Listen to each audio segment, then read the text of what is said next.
What's up, bros and brodettes? Let's build a winning DraftKings lineup for NFL Week 4 and make some money so we can tell our bosses to kick rocks, we can buy some Cuban cigars that we can smoke on our brand new yacht. Money, money, money, money, money, money, money, motherfucker. This is the start of the bye weeks, which means Philly and Green Bay won't be playing, so we can't grab those DFS powerhouses, Eddie Lacy and Ryan Matthews. Time to get creative. There is a common draft strategy where you figure out which games Vegas is saying will be the highest scoring for the week, and you draft the players in those games who you think will score those points. Usually some sort of quarterback wide receiver combo from one team.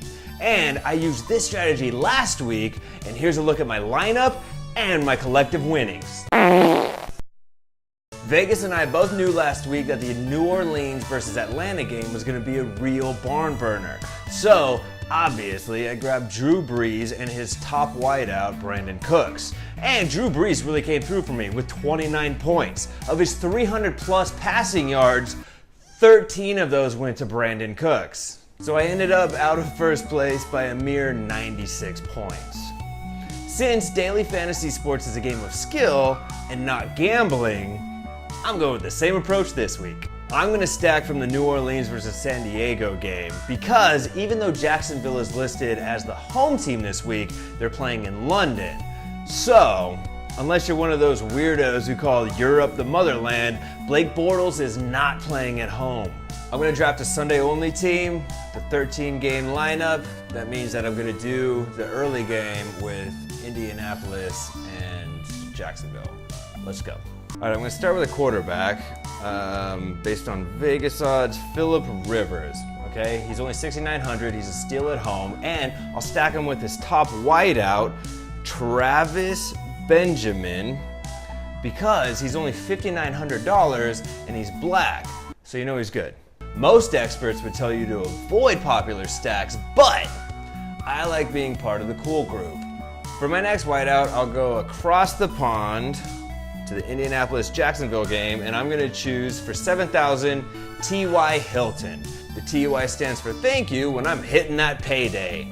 T.Y. went off for 174 yards on 8 receptions last week, and in England, they're on the metric system, so that 174 yards is like 357 kilograms or some shit. That's a lot of points. For my tight end, I'm gonna go with Dennis Pitta for 3,900. He's the highest targeted player on Baltimore. He's got a good matchup, and I'm a huge fan of players named after bread. Which brings me to my first running back, Ezekiel Elliott. He's playing one of the worst teams in the NFL, the 49ers. There are high school teams who could beat Blaine Gabbert and his pathetic crew of no-name protesters. If Zeke doesn't go for 150 total yards and at least 2 touchdowns this week, Jerry Jones should take him out behind the barn and shoot him. Okay, next I want to grab a running back that nobody's gonna have on their roster, and that is Tevin Coleman. I don't really have a joke here.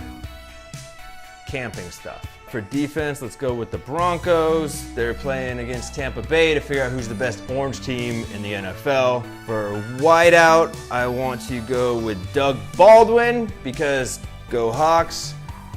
And for my flex, I am gonna go with LeGarrette Blount because what, am I gonna play him next week?